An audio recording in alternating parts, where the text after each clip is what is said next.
बृहस्पति व्रत कथा। प्राचीन समय की बात है। एक बड़ा तापी तथा दानी राजा था। वह प्रत्येक गुरुवार को व्रत रखता और पूजा करता था।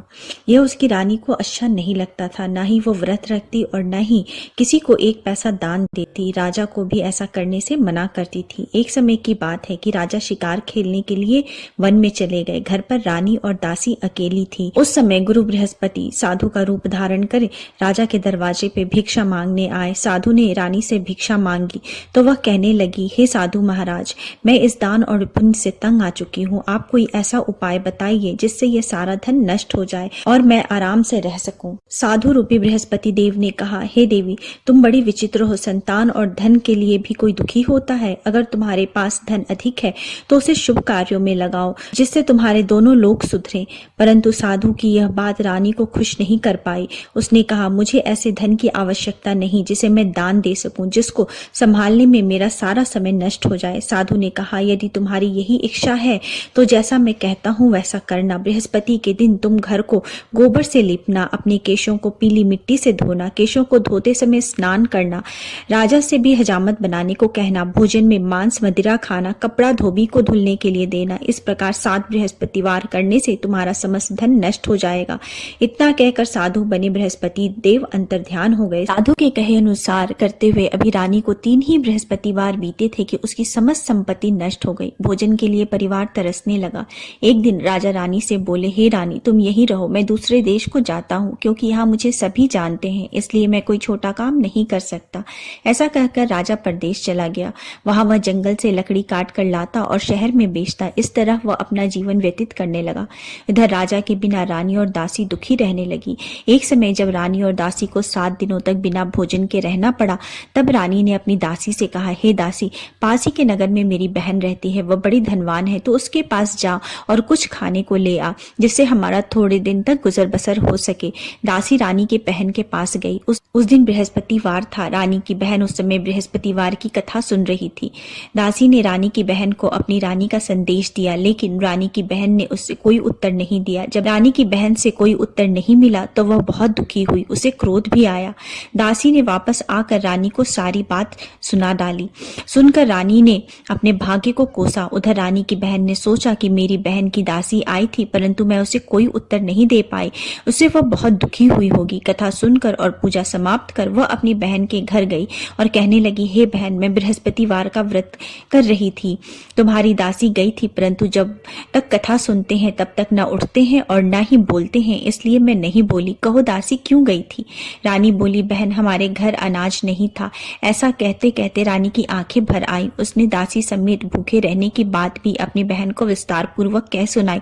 रानी की बहन बोली, बहन देखो, बृहस्पति देव भगवान सबकी मनोकामना पूर्ण करते हैं। देखो, शायद तुम्हारे घर में अनाज रखा हो। यह सुनकर दासी घर के अंदर गई तो वहां उसे एक घड़ा अनाज से भरा हुआ मिला। उसे बड़ी हैरानी हुई। उसने एक एक बर्तन देख लिया था। उसने बाहर आकर रानी को बताया। दासी रानी से कहने लगी, हे रानी, जब आपको भोजन नहीं मिलता तो हम व्रत ही करते हैं, इसलिए क्यों न इनसे व्रत की कथा की विधि पूछ ली जाए, हम भी व्रत किया करेंगे। दासी के कहने पर रानी ने अपनी बहन से बृहस्पतिवार के व्रत की कथा की विधि पूछी और उसकी बहन ने बताया, बृहस्पतिवार के व्रत में चने की दाल और मुनक्का से विष्णु भगवान का केले के जड़ में पूजन करें, एक दीपक जलाएं, पीला भोजन करें तथा कथा सुने। इससे गुरु भगवान प्रसन्न होते हैं, मनोकामना पूर्ण करते हैं। व्रत और पूजन की विधि बताकर रानी की बहन अपने घर को लौट आई। रानी और दासी दोनों ने निश्चय किया कि बृहस्पति देव भगवान का पूजन जरूर करेंगे। 7 रोज बाद जब बृहस्पतिवार आया तो उन्होंने व्रत रखा। घुड़साल से जाकर चना और गुड़ बिन कर लाई तथा उसकी दाल से केले के जड़ तथा विष्णु भगवान का पूजन किया। अब पीला भोजन कहाँ से आए? दोनों बड़ी दुखी हुई, परंतु उन्होंने व्रत किया था, इसलिए बृहस्पति देव भगवान प्रसन्न थे। एक साधारण व्यक्ति के रूप में वे 2 थाल में सुंदर पीला भोजन लेकर आए और दासी को देकर बोले, हे दासी, यह भोजन तुम्हारे लिए और तुम्हारी रानी के लिए है, इससे तुम दोनों ग्रहण करना। दासी भोजन पाकर बहुत प्रसन्न हुई। उसने रानी को सारी बात बताई। उसके बाद वे दोनों प्रत्येक बृहस्पतिवार को गुरु भगवान का व्रत करने और पूजन करने लगी। बृहस्पति भगवान की कृपा से उनके पास धन आ गया। परंतु रानी फिर पहले की तरह आलस्य करने लगी। तब दासी बोली, देखो रानी, तुम पहले भी इस प्रकार आलस्य करती थी। तुम्हें धन रखने में कष्ट होता था, इस कारण सभी धन नष्ट हो गया।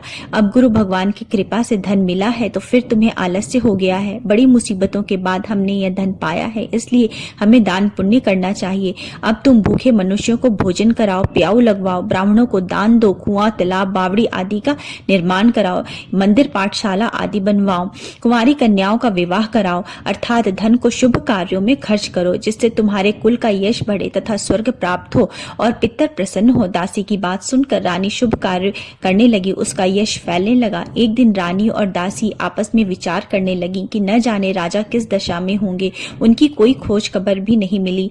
उन्होंने श्रद्धा पूर्वक गुरु बृहस्पति भगवान की प्रार्थना की कि राजा जहाँ कहीं भी हो शीघ्र वापस आ जाएं। उधर राजा परदेश में बहुत दुखी रहने लगा। वह प्रतिदिन जंगल से लकड़ी बिनकर लाता और उसे शहर में बेचकर अपने दुखी जीवन को बड़ी कठिनता से व्यतीत करने लगा। एक दिन दुखी होकर उसने पुरानी बातें याद करने लगा और रोने लगा और उदास हो गया। उस समय राजा के पास बृहस्पति देव साधु का वेश में आकर बोले, हे लकड़हारे, तुम इस सुनसान जंगल में किस चिंता में बैठे हो, मुझे बताओ। यह सुनकर राजा के नेत्रों में जल भर आया। साधु की वंदना कर राजा ने अपनी संपूर्ण कहानी कह सुनाई। महात्मा दयालु होते हैं। वे राजा से बोले, हे राजन, तुम्हारी पत्नी ने बृहस्पति देव के प्रति अपराध किया था, इसी कारण तुम्हारी यह दशा हुई है। अब तुम चिंता मत करो, भगवान तुम्हें पहले से अधिक धन देंगे। देखो, तुम्हारी पत्नी ने बृहस्पतिवार का व्रत प्रारंभ कर दिया है। अब तुम भी बृहस्पतिवार का व्रत करके चने के दाल व गुड़ जल के लोटे में डालकर केले के पेड़ की पूजन करो, फिर कथा सुनो और या कहो, भगवान तुम्हारी सब मनोकामनाओं को पूर्ण कर देंगे। साधु की बात सुनकर राजा बोले, हे प्रभु, लकड़ी बेचकर तो इतना पैसा नहीं बचता जिससे भोजन के उपरांत कुछ बचा सकूं। मैंने रात्रि में अपनी रानी को व्याकुल देखा है।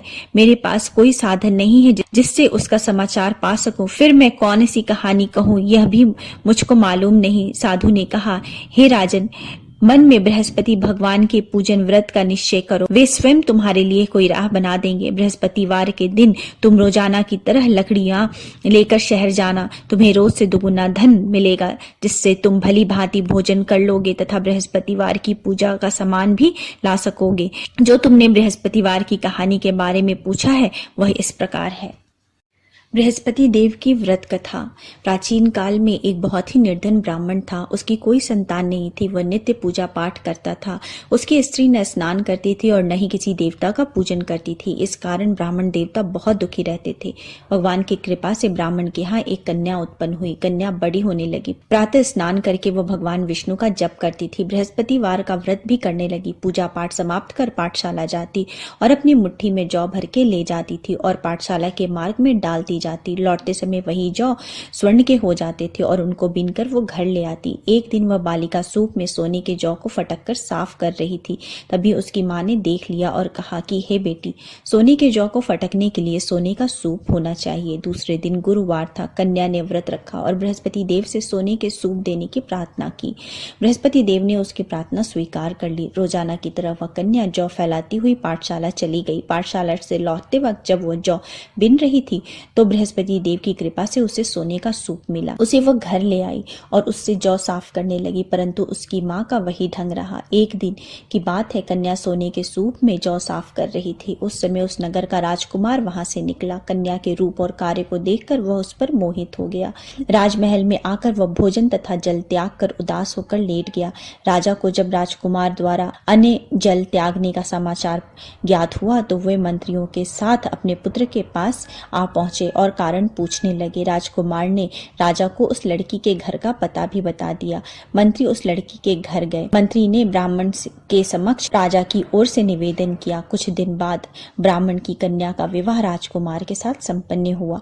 कन्या के घर से जाते ही ब्राह्मण के घर में पहले की भांति गरीबी का निवास हो गया। एक दिन दुखी होकर ब्राह्मण अपनी पुत्री से मिलने गए।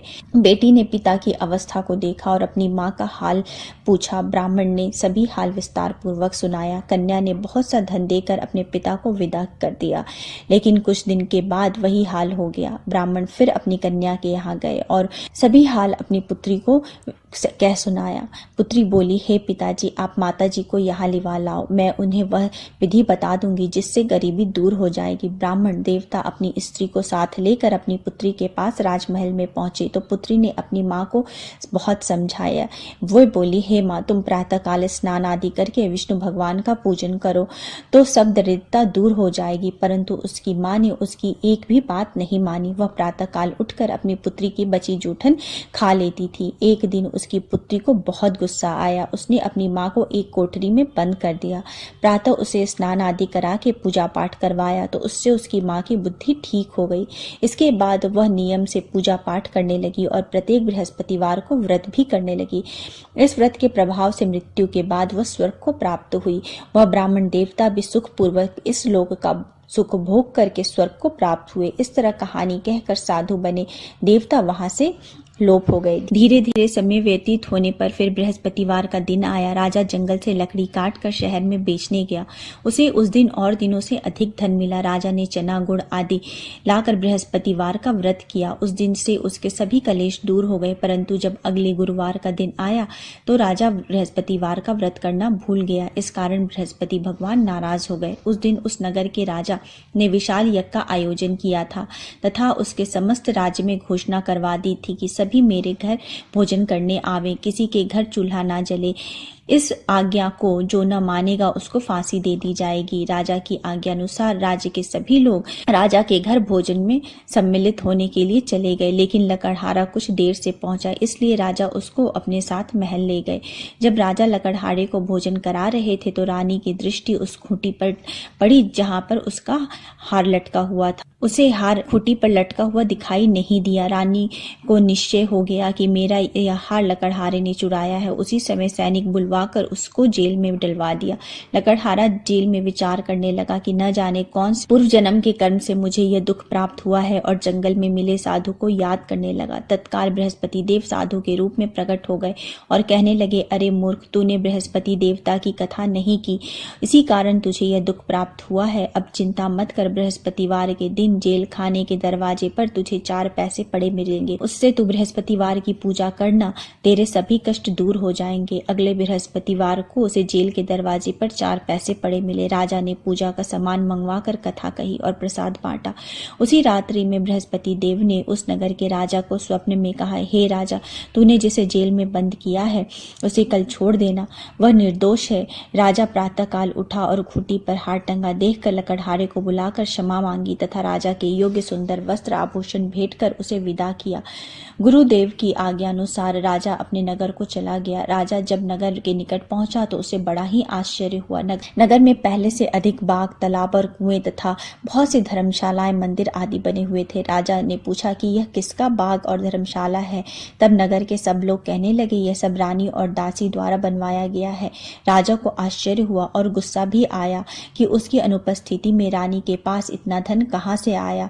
जब रानी ने यह खबर सुनी कि राजा आ रहे हैं तो उसने अपनी दासी से कहा, हे दासी, देख, राजा हमको कितनी बुरी हालत में छोड़ के गए थे, वो हमारी ऐसी हालत देखकर लौट न जाए, इसलिए तू दरवाजे पर खड़ी हो जा। रानी की आज्ञा अनुसार दासी दरवाजे पर खड़ी हो गई और जब राजा आए तो उन्हें अपने साथ महल में लिवा लाई। तब राजा ने क्रोध करके अपनी तलवार निकाली और पूछने लगा, बताओ यह धन तुम्हें कहाँ से प्राप्त हुआ। तब रानी ने सारी कथा कह सुनाई। राजा ने निश्चय किया कि मैं रोजाना दिन में 3 बार कहानी कहा करूंगा और व्रत किया करूंगा। अब हर समय राजा के दुपट्टे में चने की दाल बंधी रहती थी और वह दिन में 3 बार कथा किया करते थे। एक रोज राजा ने विचार किया कि चलो अपनी बहन के यहाँ हो आऊं। इस तरह का निश्चय कर राजा घोड़े पर सवार हो अपनी बहन के यहाँ चल दिए। मार्ग में उन्होंने देखा कि कुछ आदमी एक मुर्दे को लिए जा रहे हैं। उन्हें रोककर राजा कहने लगा, अरे भाइयों, मेरी बृहस्पतिवार की कथा सुन लो। वे बोले, लो, हमारा तो एक आदमी मर गया है, इसको अपनी कथा की पड़ी है। परंतु कुछ आदमी बोले, अच्छा कहो, हम तुम्हारी कथा भी सुनेंगे। राजा ने दाल निकाली और कथा कहनी शुरू कर दी। जब कथा आधी हुई थी तो मुर्दा हिलने लगा और जब कथा समाप्त हुई तो राम राम करके मुर्दा उठकर खड़ा हो गया। राजा आगे बढ़ा। उसे चलते चलते शाम हो गई। आगे मार्ग में उसे एक किसान खेत में हल चलाता मिला। राजा ने उससे कथा सुनने का आग्रह किया, लेकिन लेकिन वो नहीं माना। राजा आगे चल दिया। राजा के हटते ही बैल पछाड़ खाकर गिर गए तथा किसान के पेट में बहुत जोर से दर्द होने लगा। उसी समय किसान की माँ रोटी लेकर आई। उसने यह सब देखा तो अपने पुत्र से सब हाल पूछा। बेटे ने सभी हाल कह बताया। बुढ़िया दौड़े दौड़े उस घुड़सवार के पास पहुंची और उससे बोली, मैं तेरी कथा सुनूंगी, तू अपनी कथा मेरे खेत में चलकर कहना। राजा ने लौटकर बुढ़िया के खेत में जाकर कथा कही, जिससे सुनते ही बैल खड़े हो गए तथा किसान के पेट का दर्द भी बंद हो गया। राजा अपनी बहन के घर पहुंचा। बहन ने भाई की खूब मेहमानदारी की। दूसरे रोज प्रातःकाल राजा जागा तो वह देखने लगा कि सब लोग भोजन कर रहे हैं। राजा ने अपनी बहन से जब पूछा, कोई ऐसा मनुष्य है जिसे भोजन नहीं किया हो तो मेरे बृहस्पति भगवान की कथा सुन ले। बहन बोली, हे भैया, यह देश ऐसा ही है, यहाँ सब लोग पहले भोजन करते हैं, बाद में कोई अन्य काम करते हैं। फिर वह एक कुम्हार के घर गई जिसका लड़का बीमार था। उससे मालूम हुआ कि उसके यहाँ 3 दिन से किसी ने भी भोजन नहीं किया है। रानी ने अपने भाई की कथा सुनने के लिए कुम्हार को कहा। वह तैयार हो गया। राजा ने जाकर बृहस्पतिवार की कथा कही, जिससे सुनकर उसका लड़का ठीक हो गया। अब तो राजा की प्रशंसा होने लगी। एक दिन राजा ने अपनी बहन से कहा, हे बहन, मैं अब अपने घर को जाऊंगा, तुम भी तैयार हो जाओ। राजा की बहन ने अपनी सास से अपने भाई के घर जाने की आज्ञा मांगी। सास बोली, हाँ चली जा, मगर अपने लड़के को मत ले जाना, क्योंकि तेरा भाई के कोई संतान नहीं है। बहन ने अपने भाई से कहा, हे भैया, मैं तो चलूंगी, परंतु बालक नहीं जाएगा। अपने बहन को भी छोड़कर दुखी मन से राजा अपने नगर को वापस लौट आया। राजा ने अपनी रानी से सारी कथा कह सुनाई। बिना भोजन किए वह शैया पर लेट गया। रानी बोली, हे प्रभु, बृहस्पति देव ने हमें सब कुछ दिया है, वे हमें संतान भी अवश्य देंगे। उसी रात बृहस्पति देव ने राजा को स्वप्न में कहा, हे राजा, उठ, सभी सोच त्याग दे, तेरी रानी गर्भवती है। राजा ने यह जानकर बड़ी खुशी हुई। 9वें महीने रानी के गर्भ से एक सुंदर पुत्र पैदा हुआ। तब राजा ने बोला, हे रानी, स्त्री बिना भोजन के रह सकती है, परंतु बिना कहे नहीं रह सकती। जब मेरी बहन आए तो तुम उससे कुछ मत कहना। रानी ने हाँ कर दी। जब राजा की बहन ने यह शुभ समाचार सुना तो वह बहुत खुश हुई और विदाई देने के लिए भाई के यहाँ आई। रानी ने तब उसे आने का उलाहना दिया। जब भाई आपके साथ ला रहे थे तब टाल गई, उनके साथ न आई और आज अपने आप ही भागी भागी बिना बुलाए आ गई। तो राजा की बहन बोली, भाई, मैं इस प्रकार न कहती तो तुम्हारे घर औलाद कैसे होती। बृहस्पति देव सभी कामनाओं को पूर्ण करते हैं। जो सद्भावना पूर्वक बृहस्पतिवार का व्रत करता है एवं कथा पढ़ता है तथा सुनता है और दूसरों को सुनाता है, बृहस्पति देव उसकी सभी मनोकामनाओं को पूर्ण करते हैं, उसकी सदैव रक्षा करते हैं। जो संसार में सद्भावना से गुरुदेव का पूजन करते हैं एवं व्रत सच्चे हृदय से करते हैं, उनकी सभी मनोकामनाएं वैसे ही पूर्ण होती है। जैसे सच्ची भावना से रानी और राजा ने बृहस्पतिवार की कथा का गुणगान किया तो उनकी सभी मनोकामनाएं बृहस्पति देव ने पूर्ण की। अनजाने में भी बृहस्पति देव की अपेक्षा ना करें, ऐसा करने से सुख शांति नष्ट हो जाती है। इसलिए सबको कथा सुनने के बाद प्रसाद लेकर जाना चाहिए। हृदय में उनका मनन करते हुए जयकारा बोलना चाहिए। बोलो श्री बृहस्पति भगवान की जय। बोलो श्री विष्णु भगवान की जय।